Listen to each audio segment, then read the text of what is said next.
Well, hi everyone. Welcome to the Software Crafts People community. I'm sure we have talked to people in this community who have climbed the corporate ladders and worked at big companies. We've also talked to people who have championed their tech communities, and we've certainly had authors delivering talks here as well. Uh, but rarely we have had a guest like Fernando, who has written more than half a dozen books, has climbed the corporate ladder, is a top developer himself, and now works as a developer advocate at Open Replay. So without further ado, let me invite Fernando. Yeah, let me invite Fernando to help us demystify React with Vanilla JS. Hi, Fernando. The virtual stage is all yours. And I think we'll be taking questions at the end of the presentation. Perfect. Yep. Thanks a lot for joining us, Fernando. No, I mean, thank you for inviting me to come and I hope I live up to that amazing presentation. Thank you. So let me quickly share my screen so we can get started. So I hope you're looking at my screen right now. All right, awesome. All right, so hi everyone. Good afternoon. I'm Fernando, and I want to talk about demystifying React, but not because React is evil or anything. I think that React does what it does fantastically, and because of that, there is a lot of magic that appears to work out of the blue, and it. Some people even think of React or Vue or any of these frameworks like the de facto behavior of JavaScript, which is not. We can definitely do it because it's already been done, but there's a lot of work through it to get to that point. And I just want to show how that magic might look like. So before that, this is me. I've been in the industry for more than 18 years, probably close to 20 now. I am the developer advocate right now at OpenReplay. We do have a fantastic open source project that helps developers find and pinpoint bugs really quickly through session replay. So check it out; it's really interesting. I have written a few books, yes, mostly about JavaScript, either Dino or Node or plain JavaScript. I covered most of it. And I recently published a new book, not about JavaScript though, but about software development in general, called Skills of a Successful Software Developer. Oh, actually, software engineer. I published it with Manning, and it was released a few months ago. It's really interesting, so check it out if you're like getting started in the field. It can come very handy. And finally, if you're interested after talking, reaching out, having a conversation, or just asking questions further, just you can reach out to me on Twitter with the DeleteMan123 handle, or just Google me. You'll be sure to find multiple ways to contact me by now. So anyway, let's get on with the talk. So what are we going to talk about? So again, demystifying React. What does that mean? Essentially, there is a lot behind React, and I want to focus um, on the reactive behavior that is presented by React, by Vue, by Svelte, by many others, and they all solve it differently. I just want to show you a potential way to do it without those frameworks. So we're going to be talking about one-way data bindings essentially. We're going to understand the magic behind the frameworks like React that give you a one-way data binding and that you can use it. And then kind of quickly run by why would you want to do these kind of experiments. My hope is that by looking at by watching this talk, you'd also be motivated into doing something similar. I personally love like grabbing a framework that does that this kind of core magic essentially that you use it for everything, but just you don't really understand how it's done, and try to reverse engineer it because I think there are many benefits to it. Anyway, so one-way data bindings. It's not that complicated. The concept of a one-way data binding is essentially binding data to your view. And in this concept, right, in the context of web development, we're uh, giving you a way to update data without an update, as a byproduct updating the view associated with that data without you having to do much, essentially without you having to do anything. It's a one way because it doesn't work the other way. You update the data and the view gets updated, but you update the view and the data won't get updated. Essentially, think about an input field. You could potentially have a variable bound to that input field, and if you update the variable, the input field will show a different value. But if you change the value there on the input field, the data won't get updated. There are ways to do both way data bindings, but we're focusing on one way right now. So why do we care so much about it? Why is it in every single framework right now? Well, it essentially simplifies the interaction between model and view, or business logic and representation, or however you want to call it. But it allows you to jump and skip essentially the wiring code that you need to update the view whenever something changes. This is critical because if you're doing some kind of complex web application, you will want the update to feel as seamless as possible to your users. And before that, before frameworks like React, we had to do it manually. We had to update, get the data, get it to the state we wanted, and then somehow interact with the DOM API and update specifically the data we want. Right now, we don't have to do anything. We have JSX, we have many other ways to do that happen. And I want to show you why that is. Also, developers think less, and this is, I think, the main reason. You as a developer think less of the way in which you update the data and more about the actual logic that you're building. And as developers, we want to focus on the problem that we're trying to solve, not on the surrounding problems that come up because we want to do something. If we want to solve a specific problem and then represent it somehow in a web page, ideally we would just want to focus on the problem and not how to represent it. And on top of that, if you provide higher level of abstractions to developers are able to build and construct more complex applications without having to worry about all those lower levels. They're just there and they work. That's mainly why we want one-way data bindings on everywhere essentially. So let's look at the magic, quote unquote magic, that we're going to be dealing with. I have here, and I have it also. I'm going to show you quickly. The very simple React application. If you've done any kind of web development in the recent years, either Vue or React or anything, you'll understand it. I mean, you have two values, and we're representing those values in the right. You see the rendering of this component. And whenever you click on the buttons, the value will be updated, and thus the screen, the actual web page will be updated as well. Very easy, very simple, but it works, right? It's the basic of everything we do with React. I have it actually here working as well. And if you click, I'm assuming you're still seeing my screen. I'm not showing the presentation, but it works, right? Yes. All right, perfect. Thank you. So let's see what's happening, right? What's happening? What do we think that is happening? So we're rendering two values on screen. The counter and counter2 variables that I said are being presented on screen, and we're updating those values. And whenever we update the values, the HTML updates itself, right? It's not updating itself because HTML doesn't have an API for that, but to us, it looks like it is. There's a caveat though here.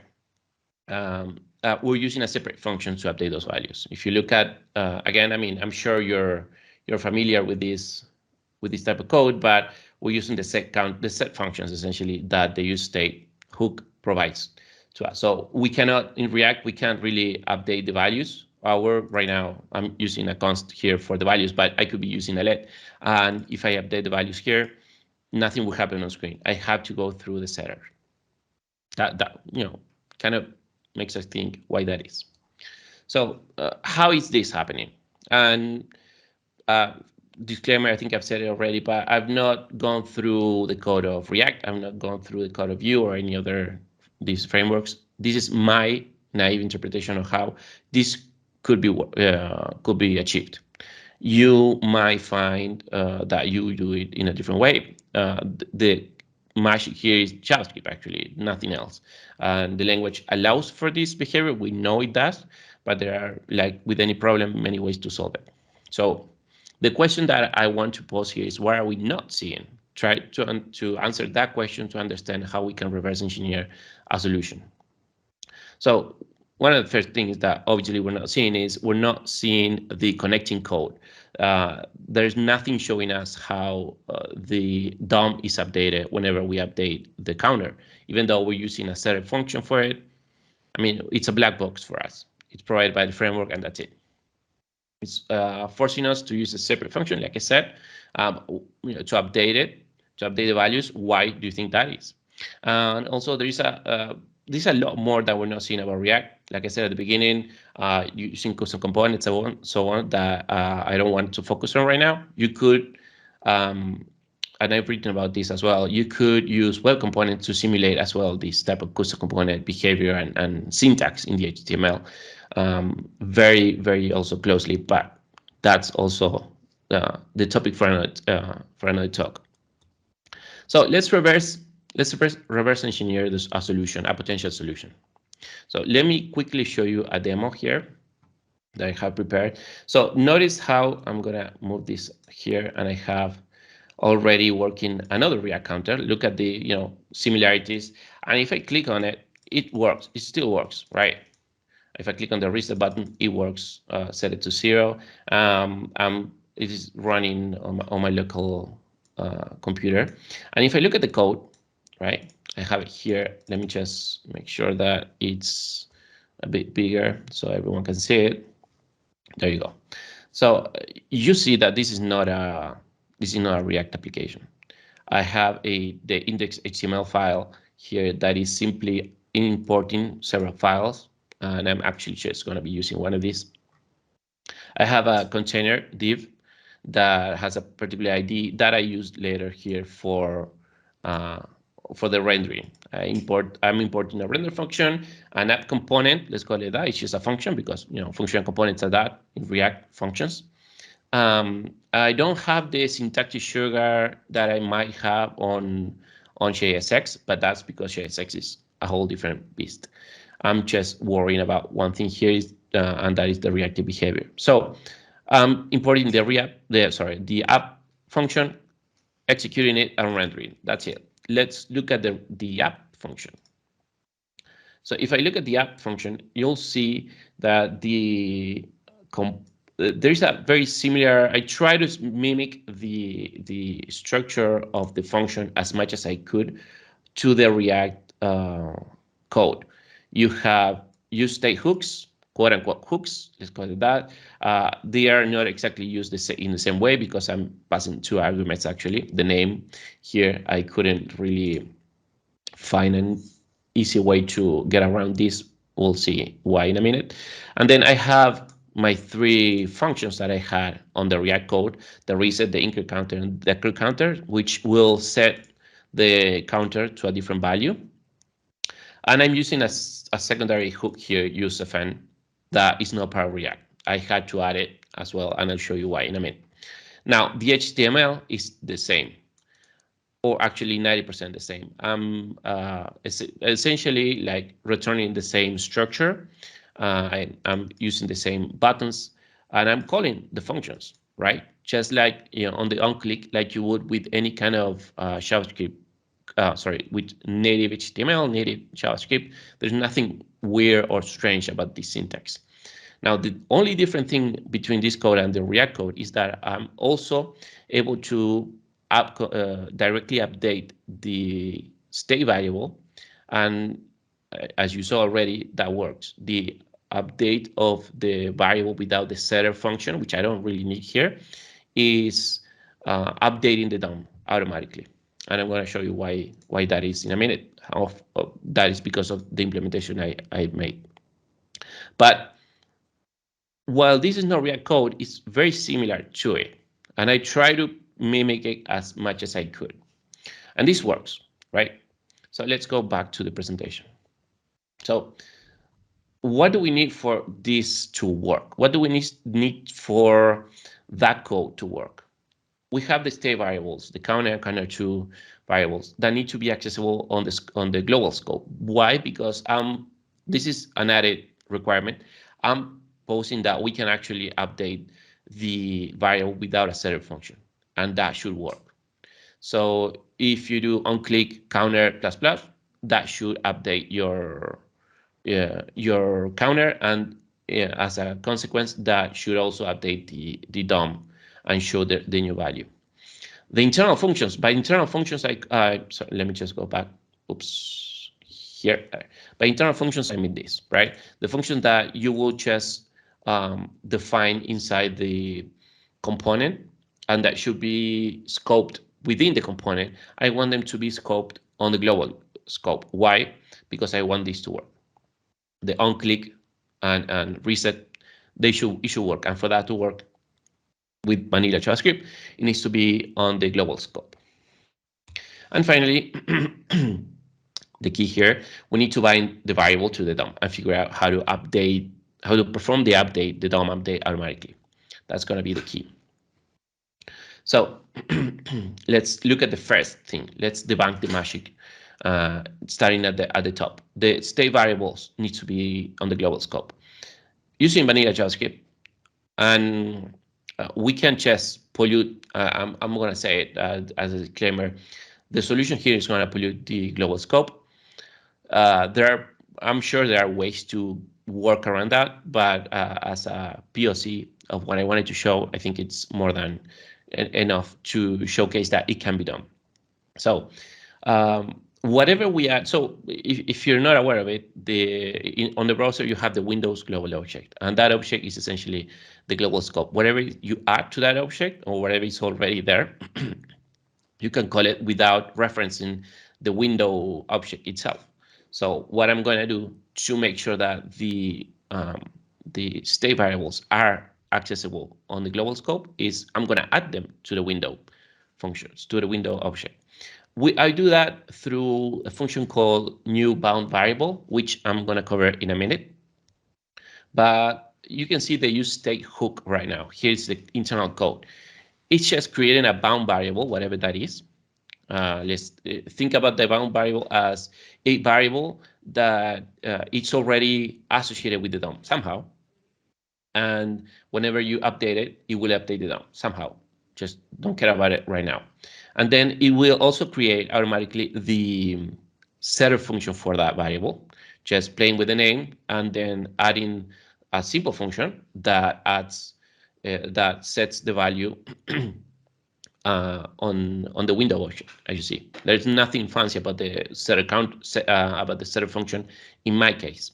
I'm skipping that and leaving the logic for the interaction between the variable and the DOM somewhere else, because I want to leave the setter functions as optional, not as mandatory. And then I just return an array with the variable and the setter function, like React does. That's it. So that's our use state function. Then the use fn hook, right? The use fn hook that I was adding because I had to find a way to take those internal functions that I define and pull them out of the scope of the function and into the global scope. I'm using the same mechanism essentially. I'm adding a reference inside the window object, and I'm using the callback. Essentially, the function name is a property every function has that gives you the name of the function. It's pretty handy.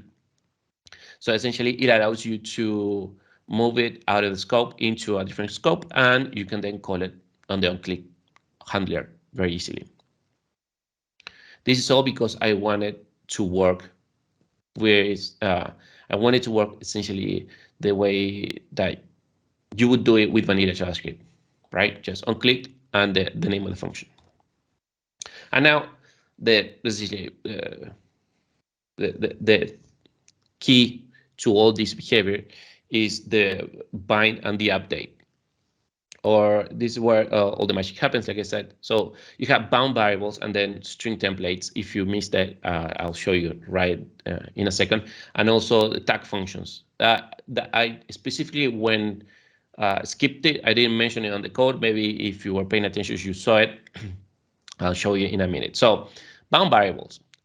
Like I said, think of the bound variable as a variable that is it's a special kind of variable that you can define, and somehow it's accessible on the global scope, and it's also um, associated or tied or bound to a section of the DOM somehow. How am I doing this? I'm using the object.define property method. Uh, you may or may not know, but the object essentially is a general or a global object that you have, and it has many methods to interact with objects essentially in JavaScript. Remember that JavaScript has a very unique object-oriented model.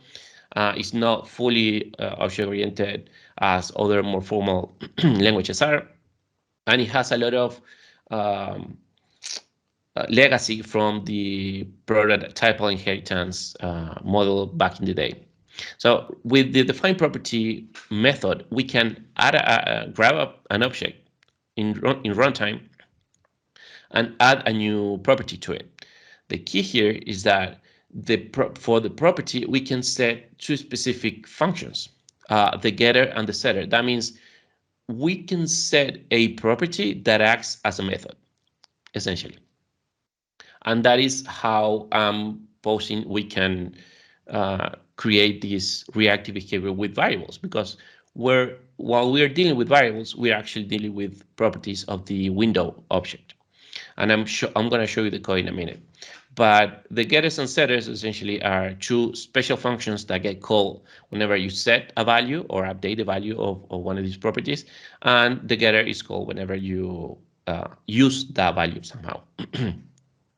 It gives you an interesting way of changing the default behavior of what a property would do. You can, with a property, you can just add a value or get the value, and that's it. And if you wanted to add logic, you would have to like create a method that, when calling it, you will have to use like the function or method syntax. With this, you can get the best of both worlds, and it's very handy. And then we have string templates and tag functions. They're great for adding the HTML code and easily like bind it to the state variables. And I'm going to show you how it's going to be using tag functions. So if you're not aware of this, string templates are relatively new feature of JavaScript. They allow you to create multi-line strings and interpolate variables inside it easily with a very simple syntax, the one that we saw earlier.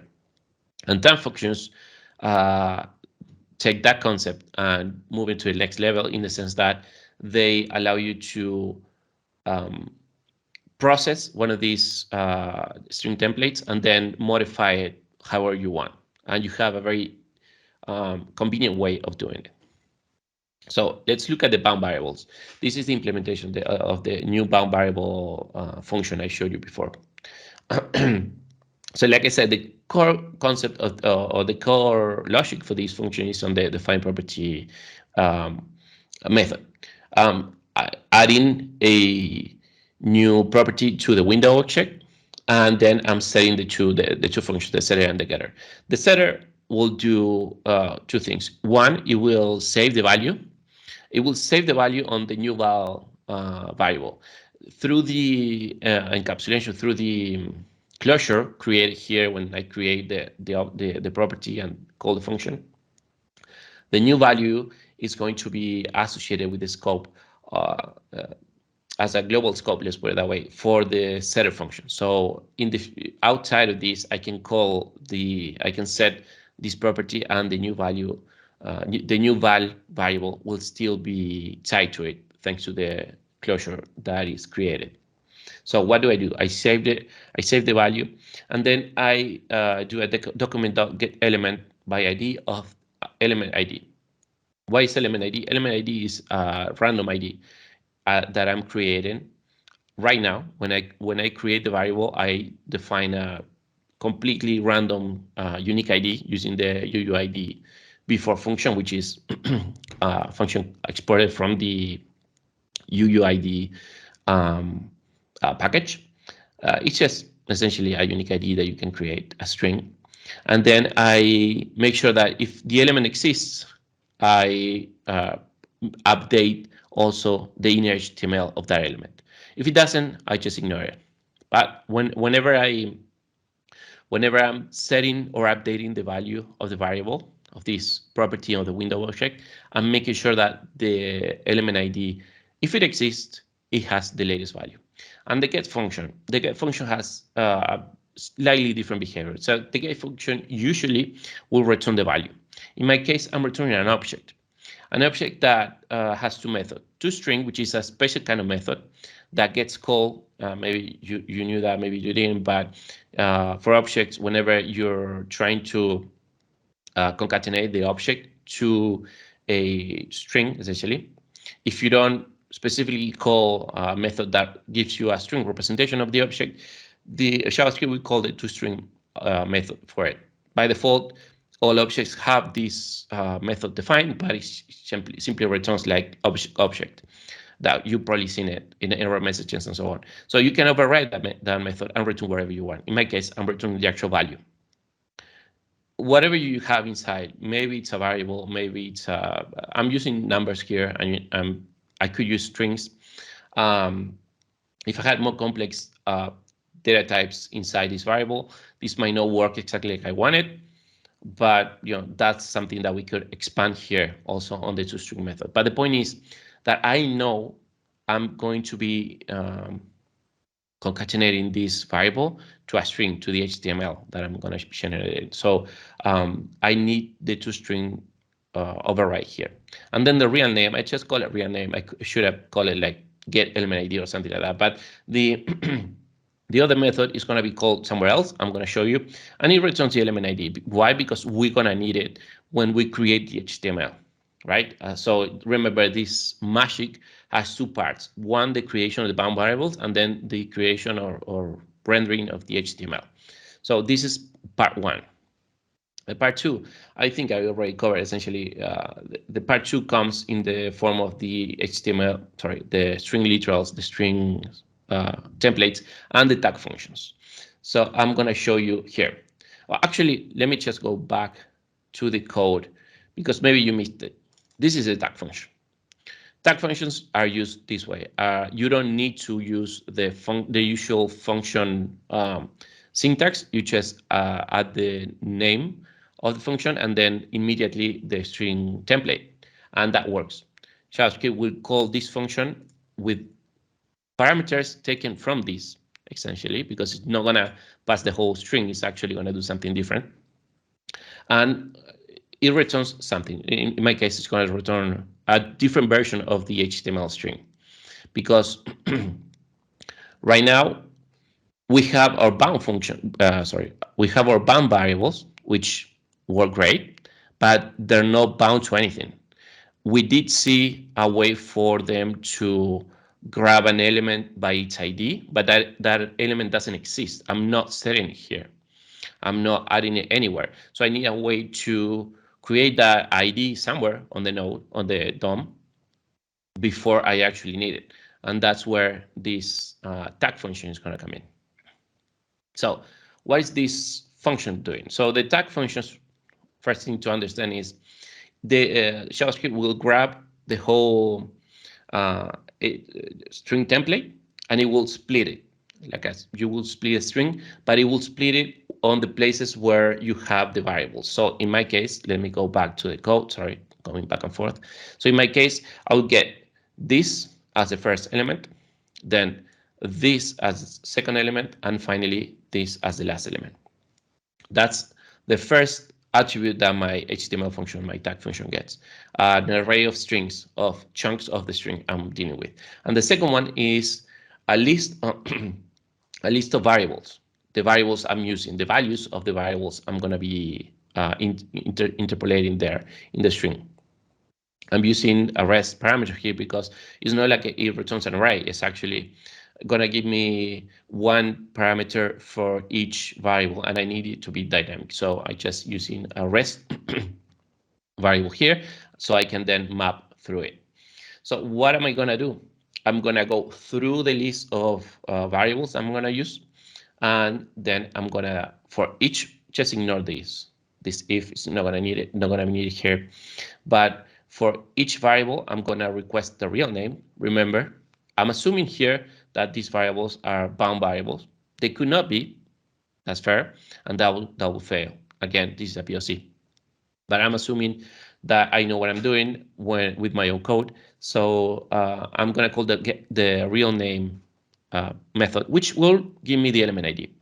So I'm gonna grab the section of the element of the strings array, essentially the portion of the string I'm dealing with that comes before my variable.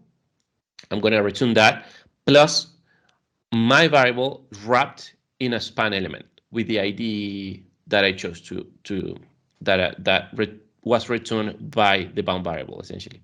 So what I'm doing is I'm going through the chunks that the tag function receives, and I'm wrapping my variables inside a span element, which essentially is a container that doesn't have any effect by default on the representation.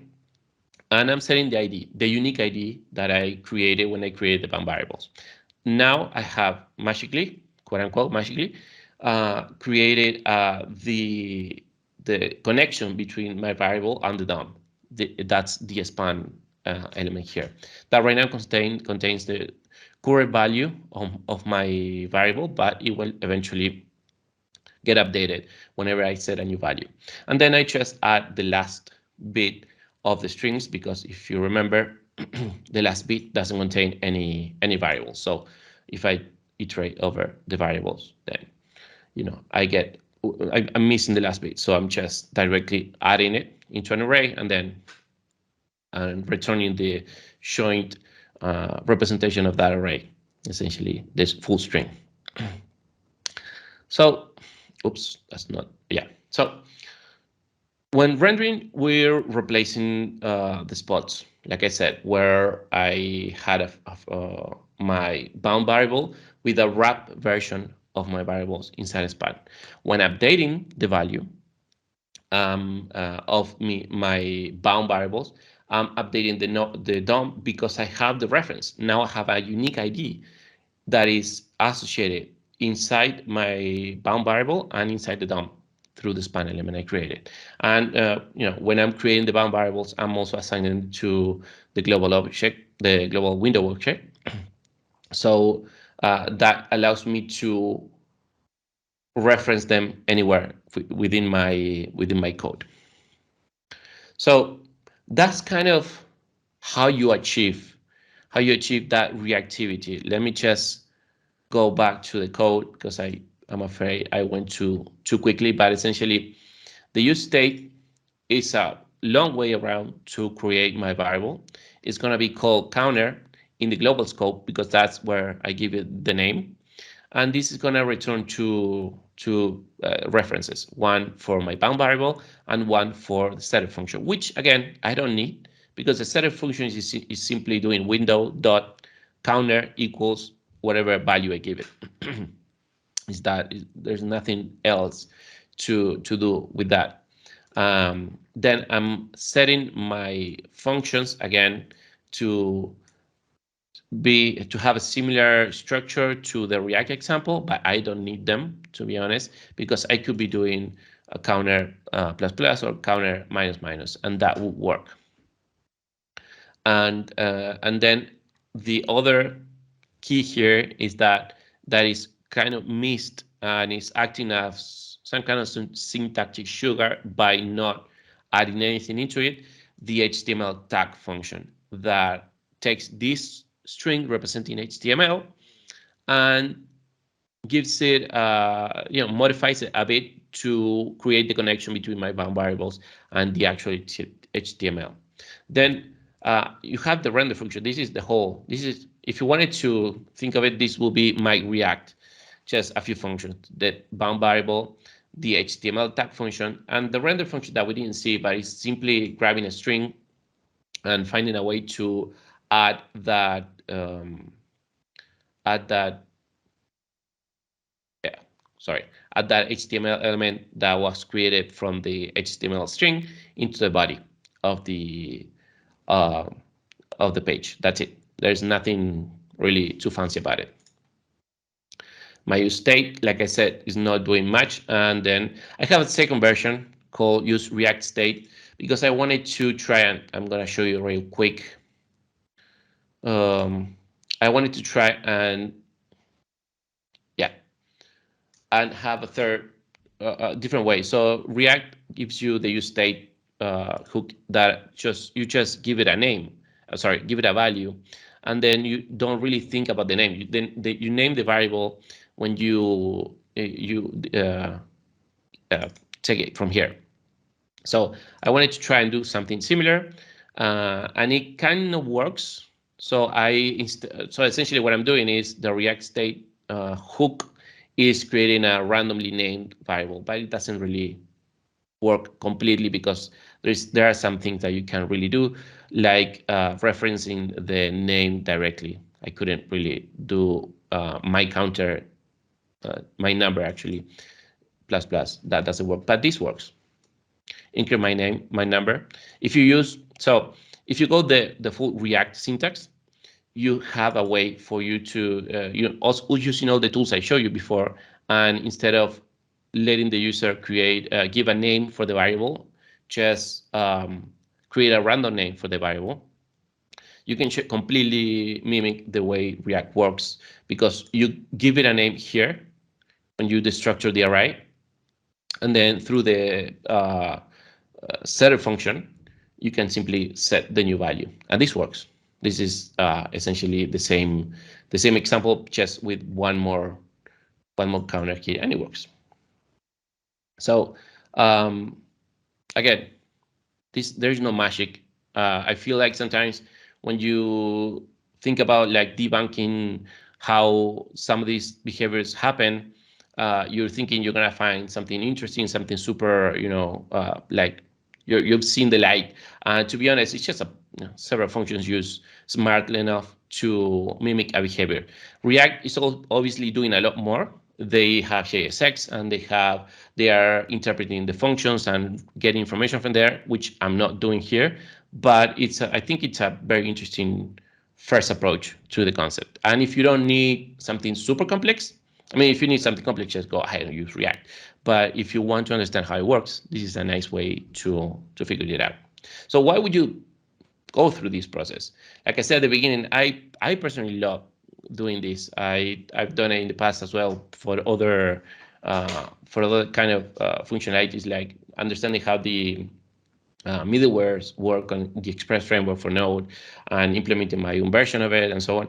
So it's fun for starters. I mean, if you like tinkering with the language, it's fun to figure out how far you can take it.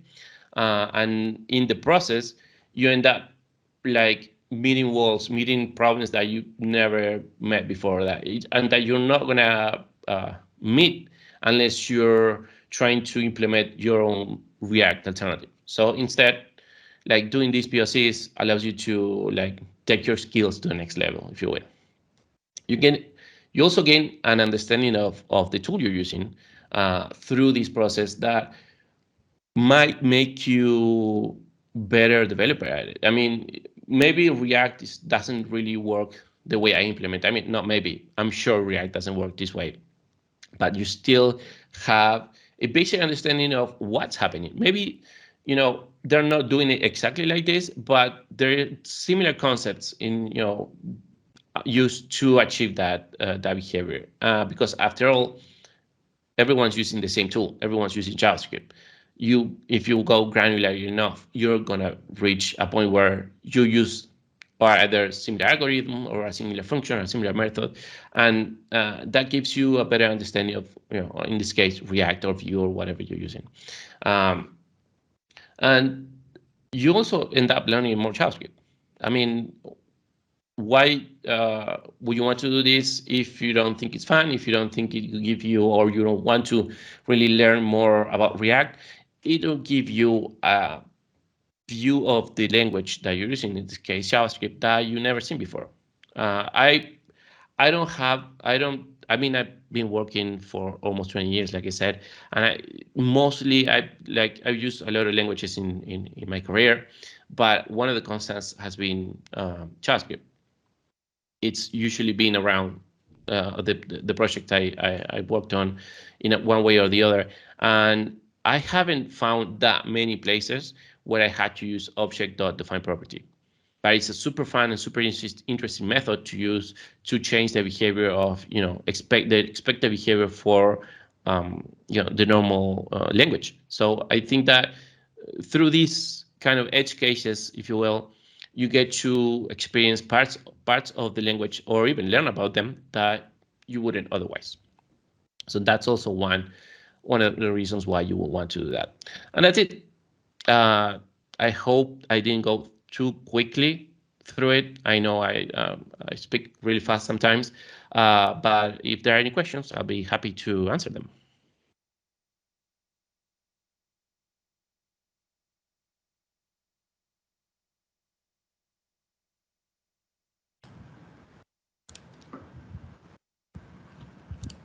Thanks, Fernando. That Yeah, was a really absolutely. good talk.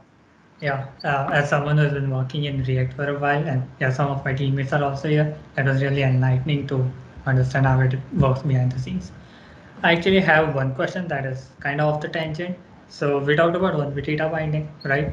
Now, another popular framework like Angular has two-way data bindings. And I believe that React also had two-way data bindings. I think it was React 14 or 15. Maybe it was called link state mixin, if I'm not wrong. But it was discontinued. It was deprecated, right? So any thoughts around that? Why that decision was made? No, to be honest, I didn't know that. I didn't know that React had that two-way data binding. So I really don't know why they discontinued it either. To be honest, sorry. Yeah, do you think it will be helpful if we had two-way data binding in React? Sorry, say that again. Like, do you think it will be helpful if we had the feature of two-way data binding in React? Like, currently we can just do it with handlers and event listeners. So I think it would. I I I remember prior to React, we had, I think it was one of the first versions of Angular that had the MVC or BBC concepts, that the architecture parent for the front end, where you could like bind a whole data model to a set of sections of your UI, like input fields and so on, and you could see data flowing one way or the other. So maybe that's where Angular is getting it from.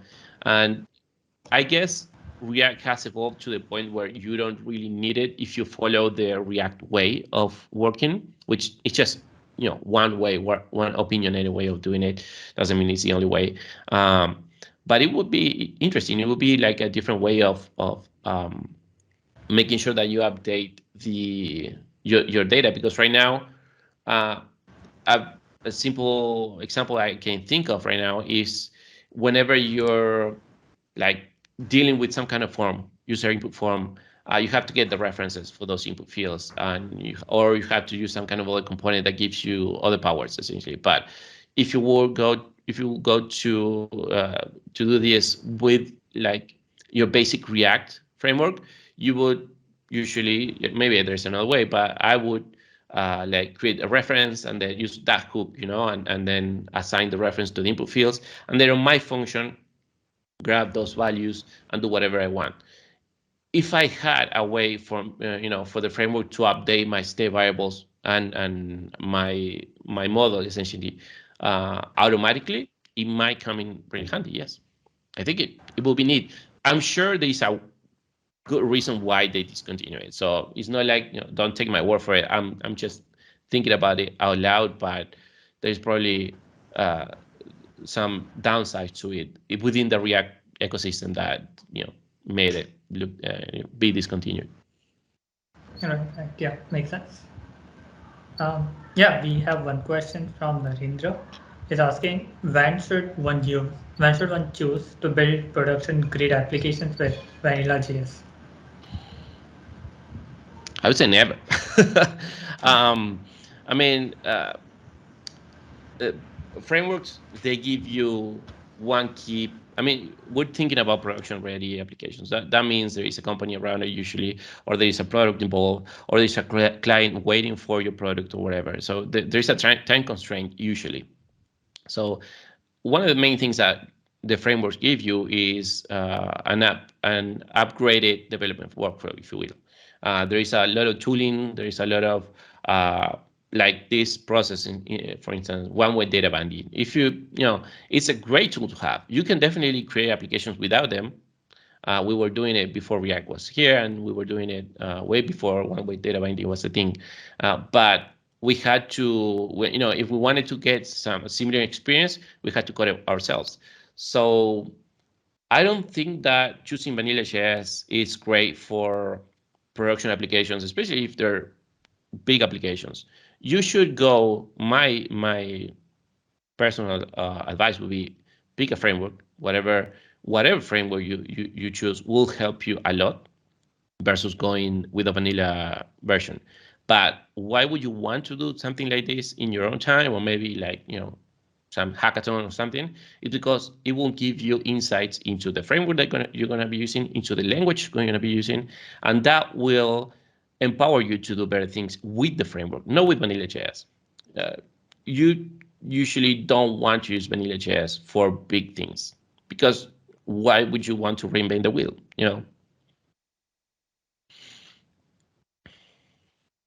I had a quick Right. question, Yeah. Fernando, and I Sure. think it's a good question followed by Narendra's. You just tried using vanilla JS to simulate how React may be working, right? Like to kind of detangle it. And have you personally found any advantages of doing this? And do you recommend it that whenever we see one, like have you done it so more than one framework? Like have you done it with more than React? And did you find like any personal advantages of doing this? Yes.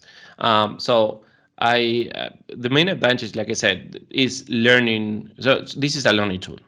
Uh, you can go through React's code and try to understand, that mass of code and figure out how they build it. That would not be my advice, because that's probably, that's code that been written over and over the years. It's very advanced code, and if you try to figure out a problem, you should go. At least my advice is you go at it with a simplified version of the problem. You don't try to understand React. You just pick one feature of it and think of how you would implement it. Not because you're going to be using in production, but because through that process you'll learn JavaScript, you'll learn React, and you'll learn maybe even some programming patterns that you didn't know about. You learn about functional programming, you learn about object-oriented programming, things like that. So the output that you should expect from that experience is you learning something new, not implementing something that is going to be like the next React. Maybe it will, but that's probably going to require a lot more work on top of it. But it's a great learning tool.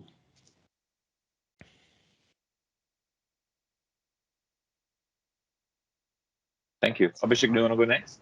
Yeah, Fernando, I had a kind of a off-topic question, but since we are talking about data binding, I have worked a little with Svelte and Vue, and they have really interesting ways of doing data binding. So, I mean, do you think like having so many different ways of doing the same thing, does this make sense? Or like if you had to choose the best way of doing data binding among the most popular frameworks, which one would you pick? Right. Right. Let me just preface the answer by saying I'm not an expert on any of these frameworks. I've written some articles about them, and I toyed with them quite a bit. So I've seen the data binding you mentioned, but I'm not an expert. That said, I really, really like the way Svelte works and the way it provides you data binding. But it works so great because it gives you a DSL, or essentially a domain-specific language, that then gets transpiled into JavaScript. So if you look at React, it's doing a fantastic job using JavaScript. Svelte, you're not writing JavaScript when you're binding data. You're writing JavaScript and something else that then gets transpiled into JavaScript. And I think that difference is, it's adding the syntactic sugar that JavaScript doesn't have to create the behavior that we saw today. Essentially, you can create the data bindings in JavaScript, but not exactly uh, using the syntax that we've seen, that you see on Svelte or that you see on Vue. I like when if you're talking about reactivity and data binding, I personally like Vue and Svelte especially way over React. But it's also true that they do more processing on their code than React does. At least that's my understanding of it. Yeah, true. That sums it up. Thanks. Yeah, absolutely. Great question.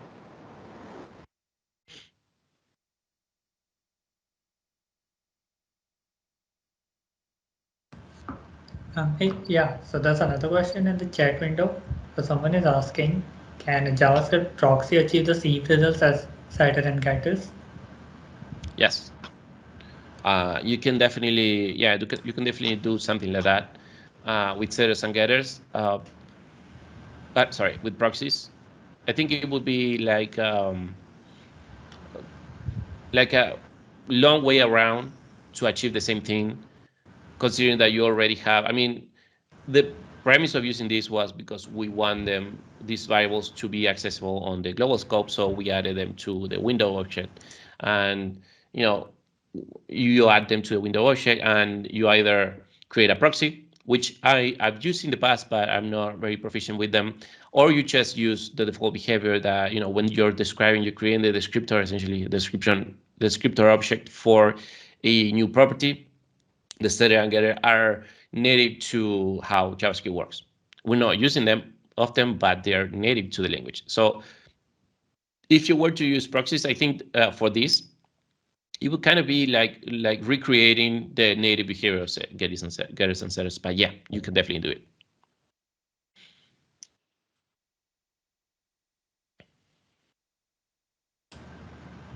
Right. Okay. And so Karthik says in chat that great presentation and is curious whether the implementation that you demonstrated will work with something like reinsertions and deletion operations. That's a good question. So if you define the bound variable as an array, I guess, I don't know. To be honest, I've never tried getters and setters with arrays. I would guess they would, the getter, actually the setter would still be triggered when you update the array. And if not, maybe, that's a good implementation of a good way to introduce proxies, I guess. I honestly didn't try it. Like I said, in the example, I was just toying with numbers and strings because they would work out of the box. But if you wanted to get it, to a point where it can be reused by someone else and all edge cases, then definitely needs a lot more work. Yeah, I mean, again, I'm not 100% sure of the answer because I didn't try it. But what I'm 100% what I am sure of is that you can do it. Whether it's through getters and setters or through proxies or through some other thing specifically to arrays, I'm sure there's a way in JavaScript to achieve this behavior. Great. And I think as a follow-up to his question, I may have missed it in one of the slides. Is this code anywhere hosted on, like, is it open source on GitHub or something? No, it's not open. I mean, I can definitely put it. I missed it, but I'll make sure to upload it to a GitHub repo, and then I'll share with you the link so you can share with everyone. Perfect. It's Thank you. very simple code, but yeah, if anyone wants to play around with it, yeah. Perfect. If you don't have any other questions, I'll quickly take the screen share. Uh, Thanks a lot, Fernando, for joining us and giving us your time. Oops, seems I lost. Perfect. Thanks a lot for joining us, Fernando, and giving us your time. I think it was amazing, and a lot of actually React developers joined, and I'm sure you helped them kind of understand how it works under the hood. And I request everyone else to kind of stay tuned with us. We have next talk by Amber Asaro, who would be talking about product. Not product development, but product design. And she's from Red Hat. Stay tuned. We'll do it sometime next month. Thanks a lot, Fernando, and thanks a lot, everyone else. Yep. Thank you for having me. It was super fun. And thanks, everyone, for the questions. Have a great day. Bye. Thank you. Thanks, Fernando. Yep. Thanks, Fernando. Thank you. Thank you. Thank you.